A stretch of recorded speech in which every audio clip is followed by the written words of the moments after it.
안녕하세요. 오늘도 사연 살롱을 찾아주셔서 감사합니다. 저는 초등학생 쌍둥이 아이를 가진 30대 초반 여성입니다. 제 나이 또래에 비해 아이들이 왜 이렇게 컸냐고요? 맞아요. 사실 저는 평범한 제 또래들과는 달리 조금 어린 나이에 결혼을 했습니다. 남편은 저와는 나이 차이가 조금 나는 30대 후반이에요. 남편과는 뭣도 모르던 대학교 신입생 시절, 당시 제가 알바하던 대학교 근처 맥주집에서 알바생과 손님으로 만났어요. 남편은 저와 10살 차이가 났는데 실제 나이에 비해 동안이라 서로에 대해 아무것도 모를 땐 저보다 나이가 많아 봐야 서너 살쯤 많겠거니 하고 생각했어요.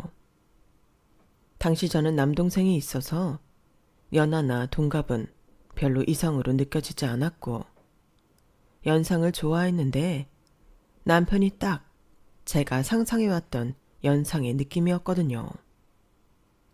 풍채도 좋고 나이에서 오는 여유로움이나 능숙함 같은 것이 좋았죠.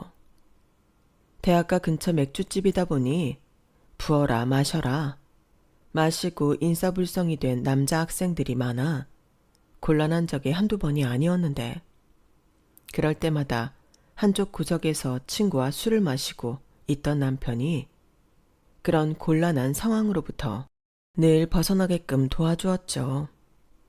좀 웃긴 이야기긴 하지만 남편이 그때나 지금이나 인상이 좋은 편은 아니거든요. 그런 다소 험악한 인상을 가졌는데도 저에게만큼은 다정하고 상냥했어요. 그런 반전 매력이 제 마음을 사로잡았죠. 그날도 여느 때처럼 진산 손님에게 시달리고 있을 때였어요. 어이, 거기 서빙하는 여자애. 너 지난번에 교양 수업에서 나 봤지? 신입생? 네? 아, 네. 나 너 마음에 들더라. 연락처 좀 줘봐. 네? 연락처는 좀... 야, 나 니네 과에 친한 선배 많아. 어떻게든 알아낼 수 있으니까 좋은 말로 달라 할 때 줘라. 술이 거나하게 취해서 진상을 부리는 손님은 저도 강의실에서 얼굴을 본 적 있는 탁과 선배였어요. 손님들의 시선이 집중되는 게 불편해서 자리를 피하려는데 손목이 붙잡혔어요. 야, 달라고 번호. 내 말이 말 같지가 않아? 이걸 확. 그때였어요. 구석에서 친구와 조용히 술을 마시고 있던 지금의 제 남편이 자리에서 벌떡 일어나 다가왔죠. 야, 야, 야! 이 머리에 피도 안 마른 것들이 진짜 손 안 떼? 아무튼 이 대학생 것들이 문제야. 몇 학번 일찍 들어온 게 유세인 줄 알고 사회 나와봐라. 그딴 거 다 소용없다 임마. 아니, 아저씨 누구세요? 다소 험악한 인성을 가진 남편의 얼굴을 본 남자들은 슬쩍 겁을 먹은 것 같았어요. 하지만 그 남자의 테이블에 워낙 많은 인원이 앉아있던 터라 곧바로 다시 자신감을 얻은 듯 패기 넘치게 자리에서 일어났죠. 나? 이 집 단골. 얘 나랑 만나기로 했거든. 건들지 마라. 뭐라고? 야, 진짜야? 이 나이 많은 아저씨랑 사겨? 네가? 순간 머릿속이 새하얘지더라고요.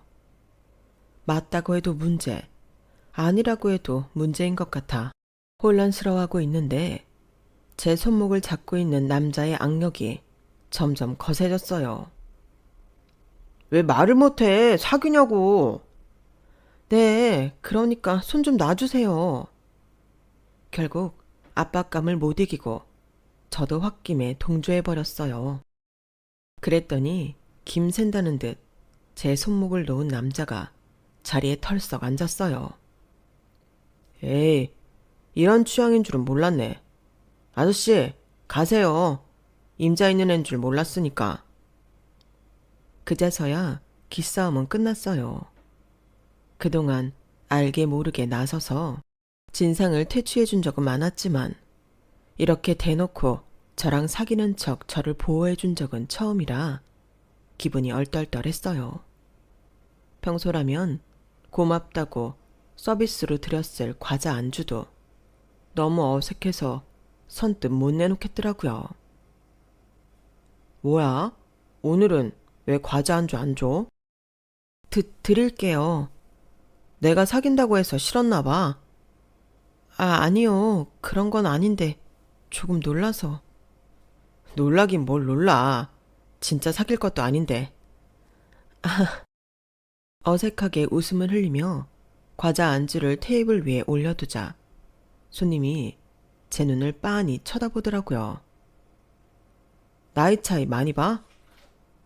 아니요. 딱히 보진 않아요. 그럼 진짜 만나볼래? 그날따라 이상하게 가슴이 쿵쾅거리는 것이 마음이 쉽게 동하더라고요. 평소 듬직한 남자를 만나보고 싶다는 생각도 했었고 무서웠던 상황에서 구조해준 것도 고마워서 그날로 연락처를 주고받았어요. 자신을 진석이라고 소개한 남자는 그날 이후로도 꾸준히 저희 가게 단골로 왔어요. 야, 너는 학교에 깔리고 깔린 또래 남자들을 두고 왜 벌써 굳이 차이 많이 나는 남자를 만나냐? 그냥 어차피 또래 남자애들은 별로 이성으로 느껴지지도 않아서. 야, 냅둬. 자기가 끌리는 남자 만나는 거지. 그래도 너무 오래 만나지 마라. 20대 남자는 20대 때만 만날 수 있는 거야. 그 남자는 좀만 만나다 마라. 몇 년 만나면 바로 결혼 얘기 나온다. 결혼은 무슨. 나도 결혼 생각까진 없어. 친구들은 제 첫 연애 대상이 10살 차이 나는 남자라는 것에 처음에는 만류했지만 저는 나름대로 좋았어요. 다만 친구들의 염려처럼 저와 남자친구는 나이 차이가 많이 나는 탓인지 노는 스타일이 달라서 자연스레 제가 맞추게 됐어요. 저는 나름대로 20살 첫 연애, 첫 남자친구라 바깥으로 데이트도 많이 하고 싶고 같이 하고 싶은 활동적인 것들도 많았는데 남자친구는 이미 할 거 다 해봐서 그런지 별로 활동적인 데이트를 좋아하지 않더라고요. 저도 평일엔 아르바이트 끝나면 피곤하다 보니 자연스럽게 저희는 집 데이트를 자주 하게 됐어요. 연애 초 몇 달 동안은 그냥 얼굴만 보고 있어도 좋고 저도 일 끝나면 피곤했으니 집 데이트만 하는 것에 딱히 큰 불만은 없었는데 그게 반년 넘게 지속이 되니 어느 순간 살짝 자괴감이 들기 시작하더라고요. 결국엔 그게 다툼으로 번졌어요. 오빠는 나랑 나가서 놀기 싫어? 생각해봐. 우리 반년 넘게 만났는데 추억이 하나도 없잖아. 어디 좋은 식당을 간 적도 없고 커피 한 잔을 분위기 좋은 데서 해본 적도 없고. 그런 거 다 돈 낭비야. 네 나이 때는 그런 게 재미있을지 몰라도 조금만 나이 먹어봐라. 다 부질없는데 돈 쓰는 거야. 서로 좋아하는 마음만 있으면 되지. 꼭 그런 데를 가야만 데이트야.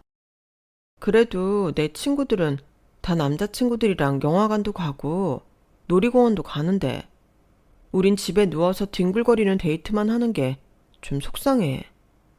맨날 집에 있으니까 연애하면서 같이 찍은 사진도 별로 없는 것 같고. 알겠어. 그럼 다음 주엔 꼭 나가서 데이트하자.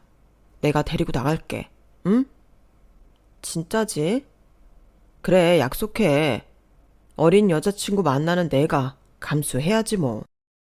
뒷말이 좀 찜찜하긴 했지만 어쨌든 다음 주에는 남들과 비슷한 평범한 데이트를 할 수 있다는 사실에 기분이 들떠서 못 들은 척 넘겼어요. 더 이상 싸울 힘도 없고 어쨌든 제 말을 들어준다고 하니 별로 따지고 싶지도 않았죠. 그렇게 대망의 다음 주가 되었어요. 소개팅이라도 나가는 양 설레는 마음으로 한껏 꾸민 제 앞에 남자친구는 헐렁한 추리닝에 반팔 티차림으로 나타났어요. 첫 바깥 데이트라 약간 꾸민 모습을 기대했던 바람에 실망도 컸죠. 게다가 저 혼자 꾸미니 안 그래도 나는 나이차가 많이 나 보였는지 주변에서 사람들이 힐끔힐끔 쳐다보는 시선까지 느껴지더라고요. 그래도 전 마냥 좋았어요. 그런데 좋았던 것도 잠깐이었어요. 오랜만에 영화관에 가서 팝콘을 사기 위해 줄을 서 있는데 속이 조금 미식거리더라고요. 정아야, 왜 그래? 표정이 너무 안 좋은데? 아, 갑자기 좀 미식거려서 아침에 먹은 게 좀 얹혔나? 뭐? 그럼 소화제 같은 거 먹어야 하는 거 아니야? 아니야, 괜찮아. 여기 근처에 약국도 없잖아. 좀 있다 보면 괜찮아지겠지 뭐. 하지만 팝콘을 사서 영화관에 들어오자 진해진 팝콘 냄새가 역하게 느껴지더라고요. 저도 모르게 영화를 보다 말고 헛구역질을 했어요. 왜 그래? 속이 많이 안 좋아? 아, 뭔가 계속 느글거리네. 결국 영화를 보던 중간에 영화관을 뛰쳐나왔지만 구역질이 나올 듯 말 듯 하면서 헛구역질만 계속 나오는 게 기분이 좀 이상했어요. 갑자기 쎄한 기분이 들어서 저는 그 길로 남자친구를 집에 보내고 병원으로 갔어요. 혹시나 해서 혈액 검사를 했는데 결과는 청천벽력이었어요. 임신을 하셨네요. 네? 뭐라고요? 임신이요? 정말이에요? 네, 7주 차인데 전혀 모르셨나 봐요. 정말 눈앞이 아득해지는 것 같았어요. 앞으로 어떻게 해야 할지 눈앞이 아득한 가운데 남자친구에게 전화가 왔어요.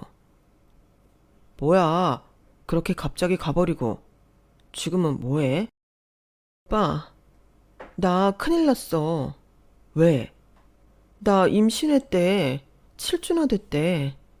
뭐라고? 나 어떡하지? 우리 이제 어떡해? 잠깐의 침묵 후 들려온 소리는 더욱 충격적이었어요. 뭘 어떡해? 아기 지워야지. 병원에 알아봤어? 뭐? 아기를 지워? 나보고 지금 아기를 지우라고 하는 거야? 갑자기 생겨버린 아기의 존재가 당황스럽긴 했지만 제 선택지에 아기를 지운다는 선택지는 애초부터 존재하지 않았어요. 제 뱃속에 생긴 생명을 세상 빛을 보기도 전에 꺼뜨리고 싶다는 생각은 단 한 번도 해보지 못했거든요. 그럼 어떡해? 그 아이를 우리가 키워? 너 아직 대학생이잖아. 내가 대학생이면 뭐? 우리가 만든 아기를 내 손으로 없애라는 거야? 내가 언제 그렇게 말했어? 그게 아니라 아직 너 앞길 창창한데 아기나 키우고 있으면 네 청춘이 아깝잖아. 웃기지 마. 그냥 나도 아기도 책임지기 싫어서 그런 거잖아. 아, 그런 거 아니라고. 네가 당연히 결혼 생각 없을 것 같아서 그런 거라고. 그러는 오빠는 나랑 결혼할 생각은 있고? 지금? 당장? 대답을 망설이는 남자친구 앞에서 한없이 서럽고 작아지더라고요. 결국 저는 그대로 집으로 돌아왔어요. 방문을 잠그고 눈물이 터져 나오는데 무슨 일이냐고 묻는 부모님의 말에도 아무런 말을 할 수가 없었어요. 이 아이를 혼자서 어떻게 키워야 할지 막막하더라고요. 그때 남자친구에게 다시 연락이 왔죠. 내가 너무 놀라서 생각이 짧았어. 너만 결혼 생각 있으면 나야 좋지. 나는 결혼 정년기이기도 하고 네가 너무 어려서 결혼 생각은 못했는데 나도 결혼한다고 나쁠 거 없는 것 같네. 지금 생각해보면 묘하게 기분이 나쁘지만 그때 그 연락이 제게는 한 줄기 구원처럼 느껴졌어요. 아무리 아이를 낳고는 싶어도 이 사람이랑 헤어지고 아빠 없는 아이로 키울 자신은 도무지 없었거든요. 아무튼 저희는 그렇게 부모님께 상황을 설명을 드리고 결혼하기로 했죠. 처음 이야기를 듣고 남자친구를 집으로 데리고 간 날, 저희 아빠께서는 당연하게도 노발대발 하셨어요. 충분히 예상하고 있던 일이라 별로 놀랍진 않았지만 제가 미처 예상치 못한 건 남편의 반응이었어요. 뭐? 10살 차이? 자네 대체 뭐 하는 인간인가? 이렇게 어린애를 만났으면 피임 하나 조심하지 않고 어떻게 임신을 시켜서 와? 아버님, 화나신 건 알겠지만 피임을 제대로 안 한 게 저만의 잘못은 아닌 것 같은데요. 임신은 혼자 하고 싶다고 하는 게 아니라 쌍방 책임이 있는 거니까 저한테만 너무 뭐라 하지 마시죠. 뭐라고? 이 자식이 뭘 잘했다고 눈을 똑바로 뜨고 대답을 해. 지금 네가 잘했다는 거야? 그게 아니라요. 임신을 제가 억지로 시켰냐는 거예요. 왜 저한테만 그러시냐고요. 그리고요, 정아가 어리긴 해도 얘도 알 거 다 아는 성인이에요. 딸이 선택한 일인데 따님한테 직접 따지셔야지. 왜 저한테 그러십니까? 정아만 아버님한테 귀한 딸이 아니고요. 저도 저희 집에서 귀한 아들이에요. 아니, 뭐 이런 자식이 다 있어. 이정아, 너는 어디서 이런 놈을 만나서는 아버지 허파를 뒤집냐? 어? 뭐 술집에서 만났댔나?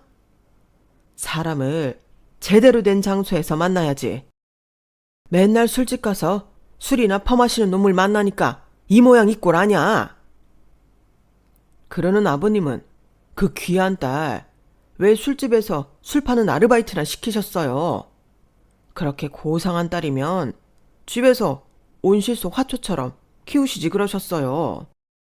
아빠의 혈압이 실시간으로 오르고 있는 것이 눈에 보여서 보다 못한 제가 나섰어요. 그만해. 우리가 잘한 게 없는 건 맞잖아, 오빠. 아빠, 속상하게 해서 죄송해요. 저희가 할 말이 없는 게 맞아요.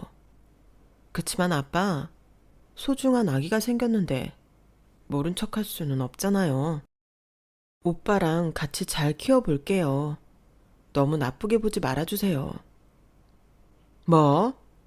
너 지금 저 자식이 아빠한테 어떻게 하는지 보고도 그런 소리가 나오냐? 아이고, 딸 자식 키워봐야 다 소용없다더니 내가 정말 분통 터져서 못 살겠다. 응? 아빠, 죄송해요. 그치만 지금 너무 흥분하셨어요. 다음에 다시 올게요.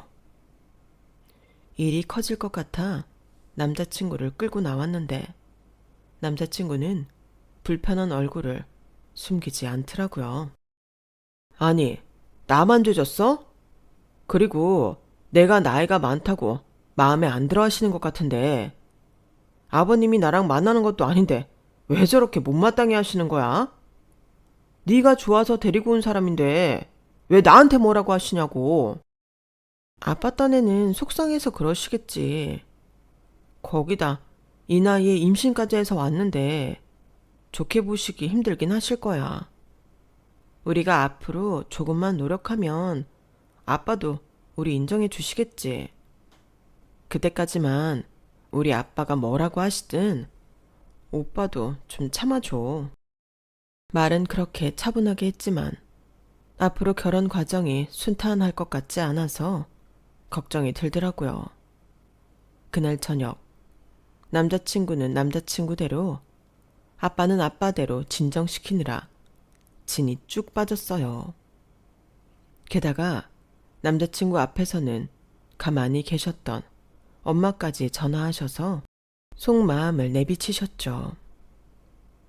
정아야, 엄마야, 혹시 그 결혼 꼭 해야겠니?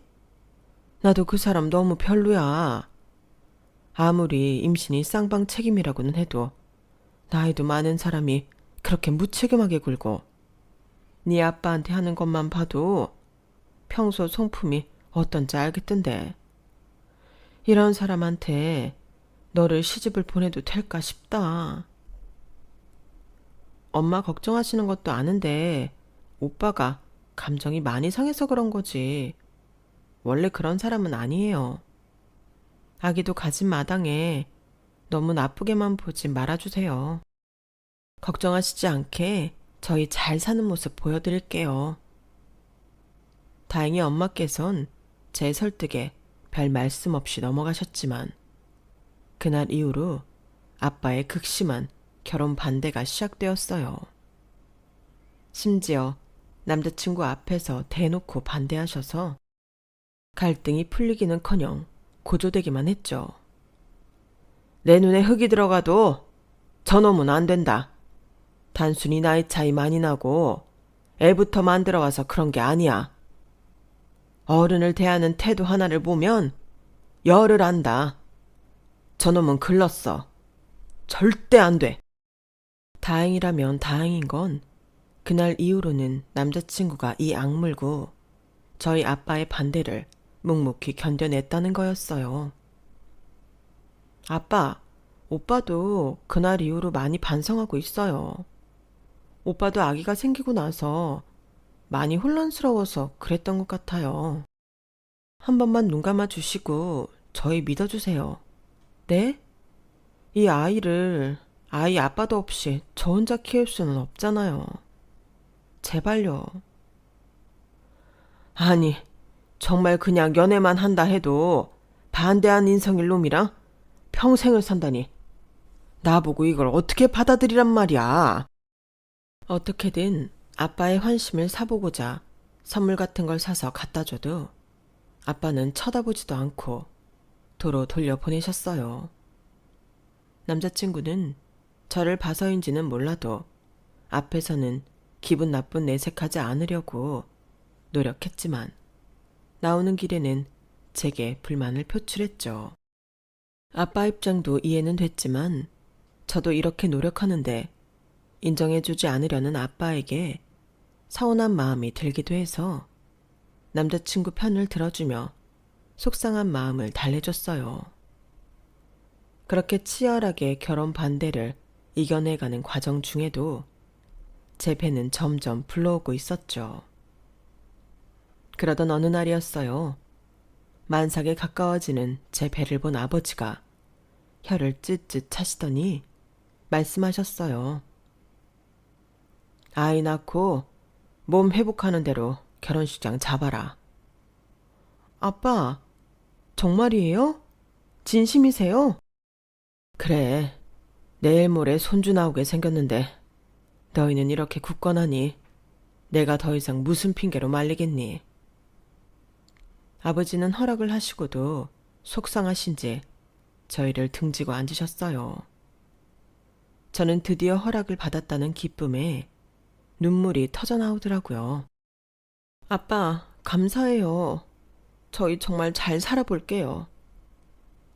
그래, 너만 행복하면 됐지. 씁쓸해 보이는 아빠에게 남편이 조금이라도 따뜻한 말로 먼저 다가와줬으면 좋겠다고 생각했지만 남편은 그동안 상처를 받아왔던 것도 있고 얼떨떨한지 멀뚱멀뚱 보고만 있더라고요. 그게 좀 아쉽긴 했지만 어쩔 수 없다고 생각했어요. 그저 드디어 이 길고 험난했던 결혼 승낙 과정이 끝났다고만 생각했죠. 저희 집에서 반대가 워낙 극심해 그동안 인사를 드리지 못하고 있던 시댁에도 드디어 인사를 갔어요. 처음 뵙는 자리여서 떨리는 와중에 시어머니께서 저를 못마땅하다는 듯 위아래로 훑어보시더라고요. 어리다더니 그렇게 어려 보이지도 않네. 애를 뵈서 그런가? 애 낳으면 폭삭 늙어 보일 상이야. 네? 저는 귀를 의심했어요. 그동안 저희 집에서 반대가 심했던 걸 알고 계실 테니 저를 어느 정도 못마땅해 하실 건 예상했지만 외모 가지고 대놓고 딴지를 거실 줄은 몰랐거든요. 그때는 심지어 임신을 해서 알게 모르게 변해가는 신체와 외모 때문에 한참 스트레스를 받던 중이었어서 마음의 상처가 컸죠. 하지만 무엇보다도 상처였던 건 남편의 반응이었어요. 그래도 어린 게 좋긴 좋아, 엄마. 내 나이 또래 만났으면 더 늙어 보였을 거 아냐. 얘가 이래 보여도 어리긴 어려. 10살이나 어리니 애는 숨풍숨풍 잘 낳겠네. 그래도 하도 집에서 반대를 한다기에 완전 소녀 같은 애인가 했더니 그것도 아니네. 그냥 시커멓게 다 큰 딸내미 뭐가 그리 주기 아깝다고 그 난리들을 치는지 내가 빈정이 상할 대로 상했다 얘. 그때 눈치를 챘죠.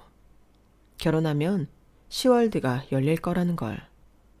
하지만 어떻게 허락받은 결혼인데 이제 와서 물을 수는 없었어요. 여전히 아이를 혼자 키운다는 두려움이 앞서는 상태였고 아빠께 결혼 허락만 해주시면 잘 살아보겠다고 설득해왔던 시간들을 물거품으로 만들고 싶지 않았거든요. 아빠가 제 남편에게 상처를 준 만큼 저도 어느 정도 감수는 해야겠다 싶었어요. 그래서 시어머니의 거친 언행들도 한 귀로 듣고 흘러넘기려고 애쓰며 결혼 준비를 마쳤어요. 그 사이에 예쁜 쌍둥이 아들이 태어났죠. 아이를 낳는다면 꼭 2명을 낳고 싶었는데 한 번에 둘이 태어나니 신기하고 기쁘더라고요. 물론 그만큼 육아는 2배로 해야겠지만요. 갑작스레 식구가 늘어나면서 경제적 부담도 늘어났어요. 지금 제 상황에 취업은 당연히 불가능에 가까웠고 어디 파트타임 일이라도 하고 싶었지만 아이가 한 번에 2이나 생기는 바람에 그것조차 어려웠어요. 경제적으로 보탬이 되고 싶은 마음은 굴뚝 같았지만 자연스럽게 저는 휴학을 하고 아이 보는 데 열중하게 됐어요. 그동안 택배 상하차를 뛰는 남편이 가장이 되어 집안을 책임졌죠. 아이들과 저까지 책임지겠다고 열심히 일하는 남편을 보며 안쓰러운 마음도 들었지만 혼자서 아이 2을 키워야 하는 제 상황도 만만치가 않았어요. 여보, 요즘 같은 세상에 육아에 참여해야 하는 건 나도 아는데 몸을 쓰는 일을 하다 보니 도저히 엄두가 안 나네. 알지. 근데 나도 애가 2이라 혼자 하기 너무 버겁네. 어쩌지? 장모님한테 부탁 좀 해봐. 이럴 땐 친정 엄마가 최고지. 나도 그러고 싶은데 엄마가 허리가 계속 안 좋으셔서 최근에 수술을 하셨잖아. 아이 보면 계속 안아주고 해야 하는데 괜히 허리 더 다치실까봐 부탁을 못 드리겠어. 장인어른은? 아빠한텐 부탁할 염치가 없어서. 하긴 그렇겠다. 그럼 내가 우리 엄마한테 좀 부탁드려 볼까? 어머님한테? 그래도 되는 걸까?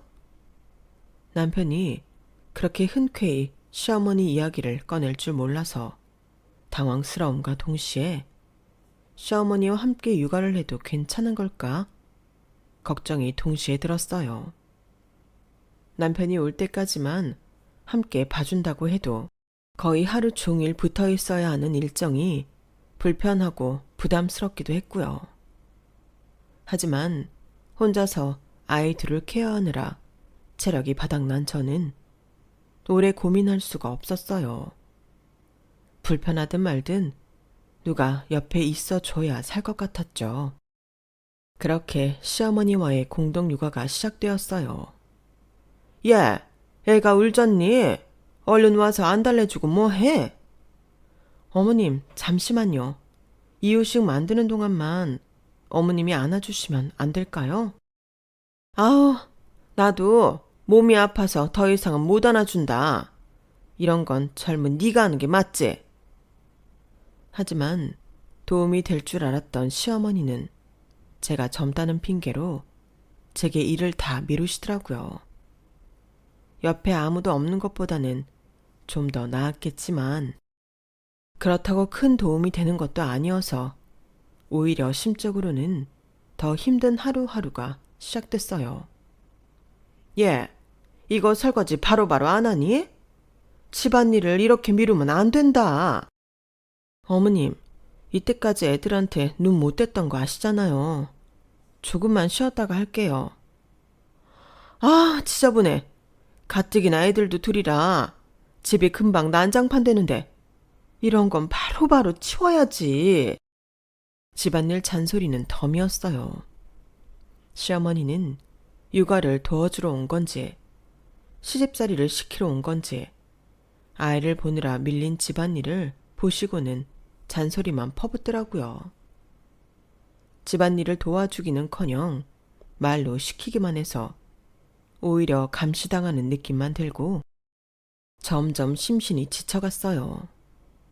하지만 예전처럼 혼자서 육아를 했다간 씻지도 먹지도 못하고 혹시라도 돌발 상황이 생겼을 때 대처하기 힘들 것 같다는 두려움에 시어머니께 도움 요청을 그만둘 수도 없었죠. 게다가 시어머니가 육아를 돕기 시작한 뒤로 남편의 태도도 가관이었어요. 기세등등한 시어머니를 등에 업고 저희 집을 대놓고 피하더라고요. 여보, 이번 명절엔 당신 친정까지 못 갈 것 같아. 친정엔 당신 혼자 다녀와. 응? 작년에도 명절 때 못 배웠잖아. 이러다 우리 엄마 아빠가 당신 얼굴 까먹겠어. 까먹어도 되지 뭐. 어차피 장인어른 나 좋아하시지도 않는데 안 보고 사는 걸 더 좋아하실걸. 그래도 손주들도 있고 한데 얼굴 비추고 살아야지. 무작정 불편하다고 안 보고 살면 어떡해. 내 체면은 생각 안 해? 아, 뭔 소리야. 그럼 장인어른이 나 싫어하는 걸 나보고 어쩌라고. 솔직히 생각을 해봐라. 내가 결혼 전까지 그 수모를 당했는데 당신 같으면 장인어른을 보고 싶겠어? 나 많이 참은 거 알지? 그때야 당신이랑 결혼하려고 참았다지만 나 이제 더 이상은 못 참아. 장인한테 그런 대접받을 이유 이젠 없어. 우리 아빠 입장도 좀 헤아려주면 안 돼? 그때야 화가 나실 만한 상황이었으니까 그러셨지. 이제 결혼하고 애기들도 낳은 마당에 그러시겠어?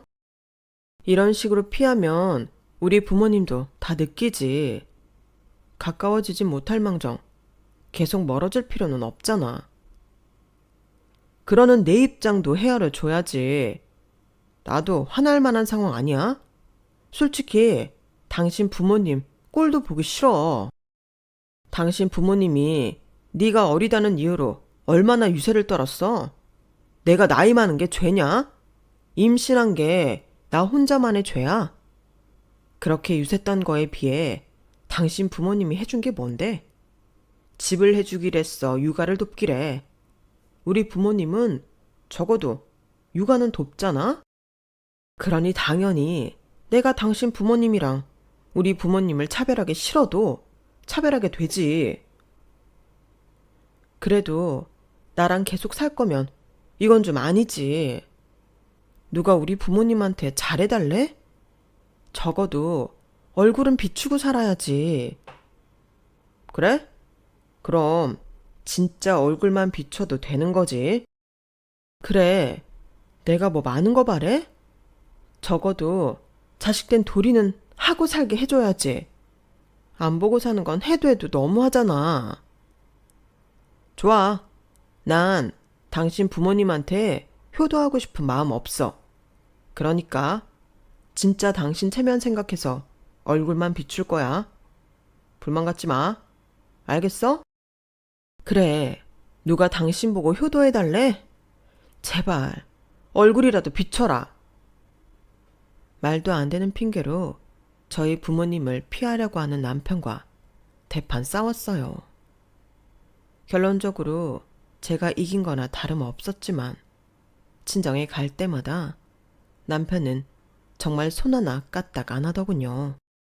저희 부모님을 모시고 좋은 곳에 가는 것도 명절 선물을 챙기는 것도 모두 제 몫이었어요. 제게 떨어지는 생활비와 용돈이 크지 않아 늘 좋은 걸 해드릴 수가 없어 매번 괴로워하는데도 남편은 딱히 거기서 더 보탤 생각을 안 하더라고요. 그래도 다 참았어요. 결혼 전에 상처받은 게 얼마나 많으면 저럴까 하고요. 남편은 옆에서 구색만 갖춰도 효도는 제가 하면 되니까 하고 스스로 위로를 했어요. 그런데 친정에 갔다 오기만 하면 남편의 시대구대는 더욱 심해졌어요. 일부러 그런지는 몰라도 꼭 제가 친정에 해드린 것 두세 배는 좋은 걸 시댁에 해드리더라고요. 처음 몇 번은 기분 탓인가 했는데 반복되니 기분이 좀 상하더라고요. 여보, 근데 이번 명절 때 말야 우리 집에는 햄 세트 선물 드리고 시댁에는 한우 세트 보내는 거 좀 그렇지 않아?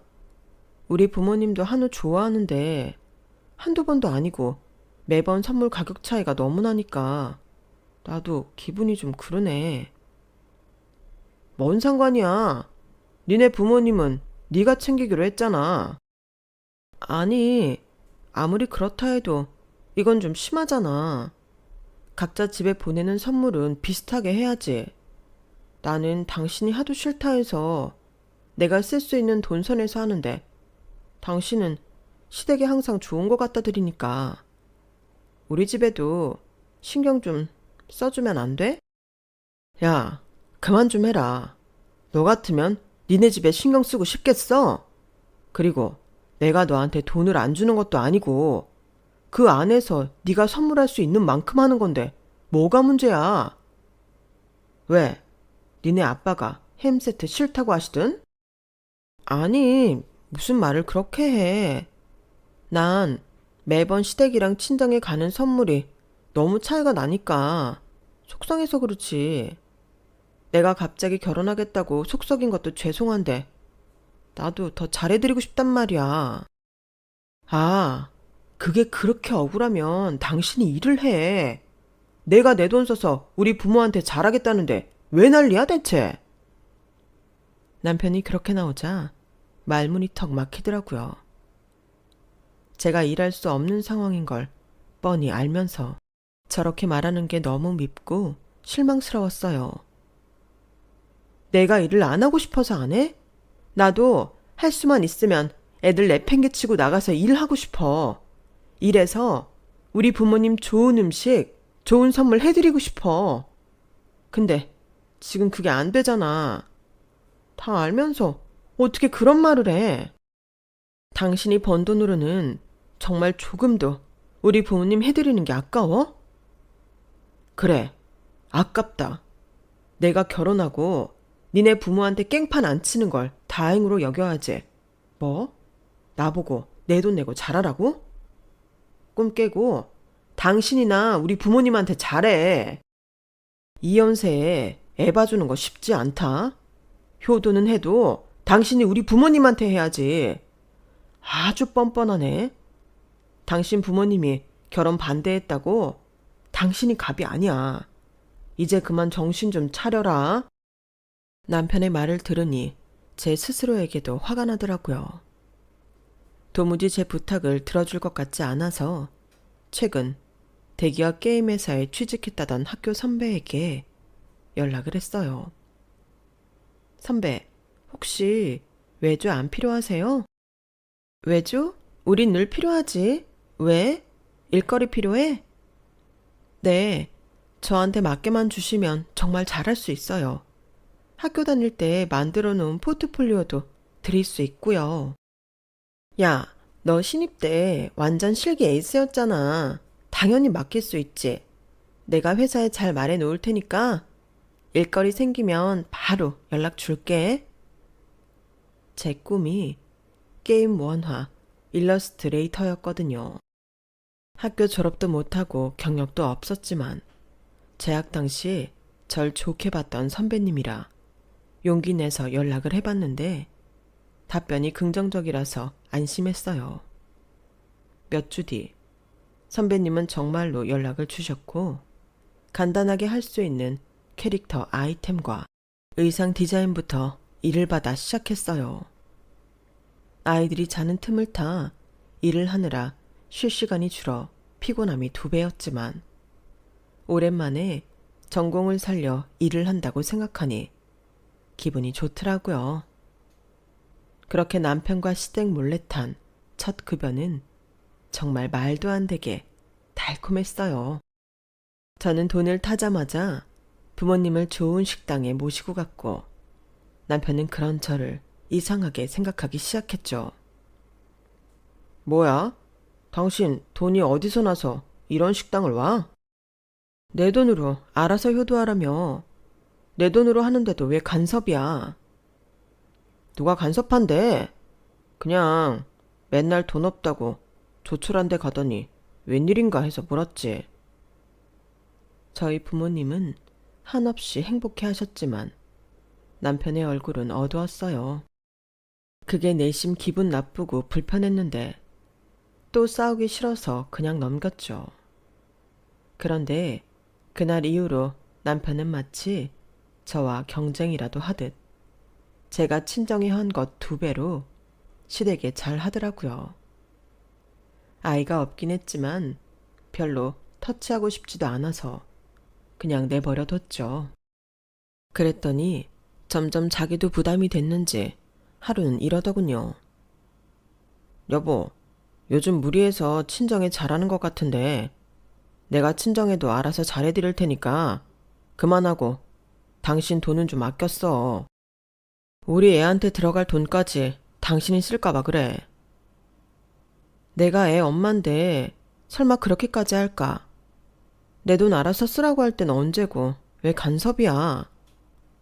야, 그럼 우리가 지금 남도 아니고 다 우리 가족들한테 쓸 돈으로 쓰는 건데 간섭을 하지 안 해? 지금 당신 넘치게 친정에 투자하고 있잖아. 무슨 효도하기 대회도 아니고 대체 누가 이렇게까지 하냐? 언제는 서로 알아서 잘 하자더니 왜 말을 바꿔? 내가 친정에 잘하는 게 그렇게 못마땅하니? 경제적으로 능력이 되고 그렇게 하면 내가 뭐라고 하냐? 내가 돈 버니까 내가 알아서 하겠다고. 뭔 말이 많아. 예전 같았으면 남편이 하는 말에 곧이곧대로 상처를 받았겠지만 몰래 제 일을 하고 있는 지금은 전혀 상처가 되지 않더라고요. 그래서 굳이 제가 일을 하고 있다는 말은 하지 않았어요. 그래, 그럼 당신이 알아서 우리 부모님한테 잘해봐. 얼마나 잘하나 보자. 솔직히 여기까지 오니 남편이랑 이혼하고 싶은 마음이 굴뚝 같더라고요. 저희 부모님한테 앙심이라도 품은 듯 결혼하자마자 돌아서는 것도 그렇고 임신한 제게 미안한 기색이 조금도 없었던 것도 연애 때 밖에서 데이트하자고 하자마자 임신해서 결국 연애 때 기억은 영화관 가서 입덧한 게 전부인 것도 애 둘 키우느라 정신없는데 돈 못 벌어온다고 저희 부모님은 푸대접하고 용돈으로 알아서 효도하라는 것도 남편의 인성은 정말 10살 연상이라고는 믿기지 않을 만큼 치사하고 옹졸했거든요. 그렇다고 육아를 참여하길 하나 매일 몸쓰는 일을 한다고 피곤하다는 핑계를 대고 시어머니를 붙여줬으니 된 거 아니냐는 말 같지 않은 소리까지 하는데 아이들만 아니었다면 눈 딱 감고 이혼하고 싶었죠. 그래도 애들 생각해서 계속 참았어요. 하지만 참는 게 능사는 아니라고. 결국 일은 터지고야 말았어요. 여보, 이번에 아버님들 칠수는 어떻게 챙길까? 공교롭게도 저희 아빠와 시아버지는 연배가 같으셨어요. 그것만 해도 신기한 일인데 두 분 생신이 일주일밖에 차이 나지 않았거든요. 연달아 칠순을 챙기자니 조금 부담스럽기도 해서 어떻게 준비할지 미리 상의하려고 물은 건데 남편은 다짜고짜 인상을 확 찡그렸어요. 아, 내가 알아서 좀 한다고 진짜. 너 이 정도면 집착이야. 아주 하늘이 내린 효녀 같네. 아, 진짜 열이 확 치솟는데 정말 더러워서 피했어요. 저렇게 나오니 두고 보자는 생각만 계속 들더라고요. 시아버지 생신이 일주일 먼저였는데 시아버지 칠순 때는 고급 한우 오마카세 집에 가서 1등급 한우를 먹었어요. 이런 식당은 저도 처음 와봐서 덕분에 같이 호강을 하긴 했지만 먹는 내내 기분이 어딘가 찜찜했어요. 아무래도 시아버지 칠순 때 이렇게 돈을 많이 썼는데 저희 아빠 칠순 때도 이렇게 돈을 쓸 것 같진 않다는 생각이 내내 들었거든요. 그렇게 싸웠는데도 우리 아빠를 푸대접하면 진짜 이번엔 이혼이다. 이를 갈았죠. 여보, 진짜 우리 아빠 칠순도 당신이 알아서 하는 거 맞지? 아, 그래. 그렇다고 좀. 그만 좀 해라. 몇 번을 말하냐? 어? 확 진짜 폭발하기 전에. 순간적으로 폭력적인 성향을 보이는 남편에 눈이 돌아갈 뻔했어요. 다른 건 몰라도 폭력적인 성향이 있는 남자와는 절대 살고 싶지 않았거든요. 결혼하고 6년이 지난 지금에서야 아빠가 왜 그토록 제 결혼을 반대했는지 알 것 같더라고요. 아빠는 이런 모습마저 예상을 하셨던 거 아닐까 싶었고요. 그렇게 분노를 삼키느라 싸늘한 침묵 속에서 집에 도착하자 남편은 큰 쇼핑백을 하나 꺼냈어요. 그렇게 호언장담을 했으니 무슨 선물일지 궁금하더라고요. 장인어른, 장모님, 저희 왔습니다. 그래, 운전하느라 고생했다. 저희 아빠는 아직도 남편을 탐탁치 않게 생각은 했지만 손주들과 저를 봐서 가족의 일원으로 마지못해 받아들이고 계셨어요. 남편이 저희 부모님을 대하는 태도에 비해 아빠께서 애쓰는 모습이 보여서 너무 죄송하더라고요. 칠순 축하드립니다. 칠순 선물이에요. 풀어보세요. 그래? 아유, 뭘 이런 걸 또 가지고 왔나. 아빠께서 그래도 기쁜 얼굴로 상자를 여는데 표정이 실시간으로 굳어지셨어요. 뭔가 해서 봤더니 막걸리 3병이더라고요. 덩달아 저까지 심장이 철렁 내려앉았죠. 여보, 이게 뭐야? 잘못 꺼낸 거지? 뭔 소리야? 이게 얼마나 비싼 건데. 장인어른 아시죠? 막걸리 중에 이게 제일인 거. 장인어른께서 막걸리를 하도 좋아하셔서 실컷 드시라고 한번 준비해 봤습니다. 지금 이 상황이 제 앞에서 벌어지는 실제인 건지 장인어른 환갑에 막걸리 선물 얘기 들어는 봤지만 장인어른 칠순의 막걸리가 실제라뇨. 이걸 보게 될 줄은 보고 있어도 믿어지지가 않더군요. 그래, 고맙긴 한데 보통 칠순 때 이런 선물을 받나? 허허. 뭐 하는 거야? 설마 이게 다는 아니지? 남편이 혹여나 이런 식으로 깽판을 칠까봐 따로 준비해온 돈이 있긴 했지만 그렇게 호언장담해놓고 하는 꼴이 겨우 이거라는 게 너무 화가 나더라고요. 이게 단데? 왜? 뭐가 더 필요한가? 저희 분위기가 심상치 않음을 느꼈는지 엄마께서 웃으며 무마시키려고 하셨어요. 저기 얘들아, 선물은 됐고 밥이나 먹으러 가자꾸나. 너희 온다고 아버지 밥도 안 드시고 기다렸어. 그래 엄마. 식당은 예약해 놓은 거지? 당신 따라만 가면 되지? 식당? 이 앞에 맛있는 백반집 있다며. 거기 갔다 오든가. 장인어른, 장모님. 저는 오늘 저녁에 바로 또 일을 나가봐야 해서요. 선물만 전달해드리고 이만 가봐야 할 것 같습니다. 뭐? 벌써? 황당해하는 부모님을 보니 가슴이 찢어질 것 같았어요. 분노가 차올라서 더 이상은 못 견디겠더라고요. 야, 적당히 해라. 네가 우리 아빠 칠순 다 책임진다며. 겨우 막걸리 3병 드리려고 나한테 그렇게 유세 떨었어? 막걸리 3병이 왜?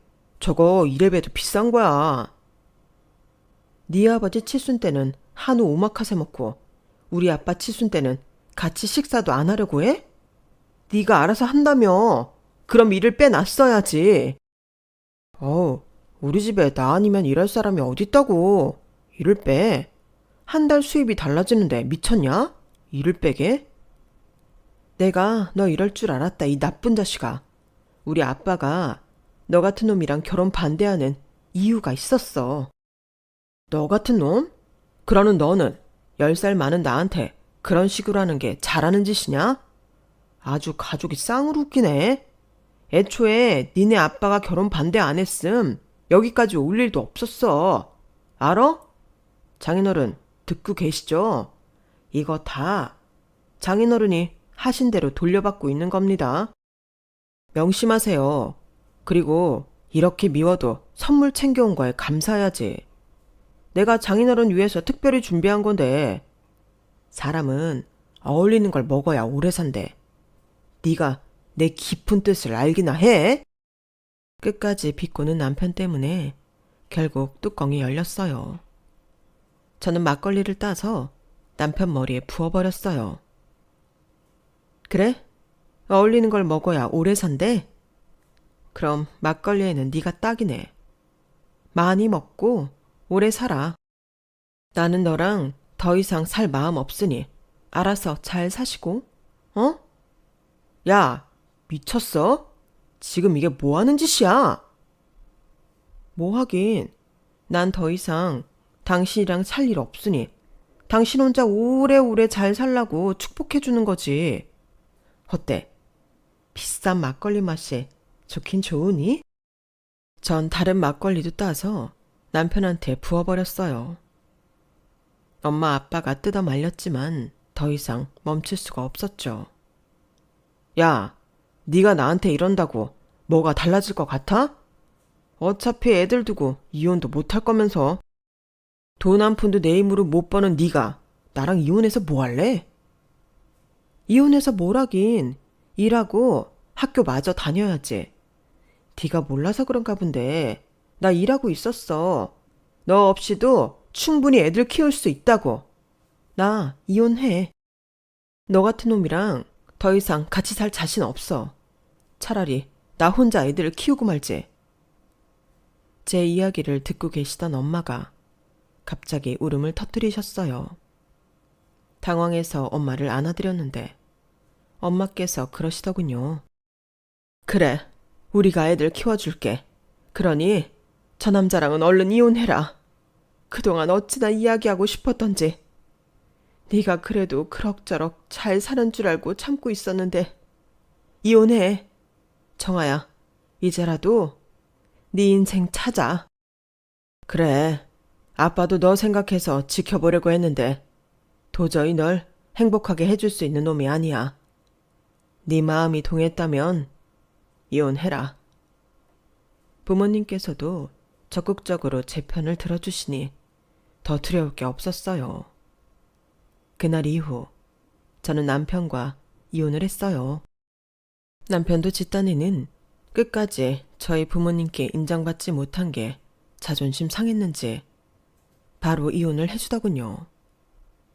저는 위자료를 받아서 부모님 집에 들어왔고 부모님 도움을 받아 아이들을 맡기고 못했던 학교 공부를 병행하며 외주 일을 꾸준히 했어요.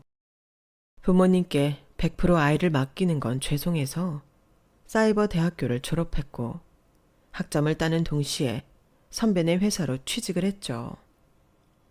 외주일 때 제 작업물이 반응이 워낙 좋았던 터라 생각보다 수월하게 취직을 했고 능력을 인정받아 연봉 협상도 넉넉하게 잘 되었어요.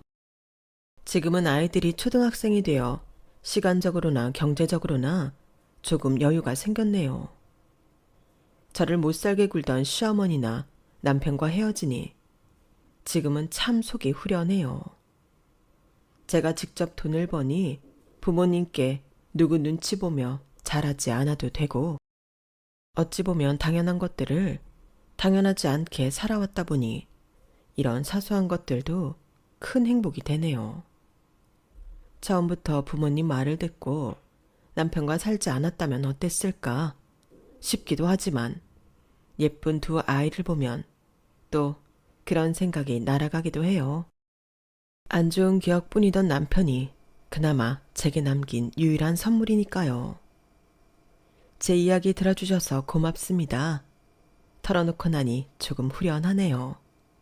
다들 행복하시고 복 받으세요.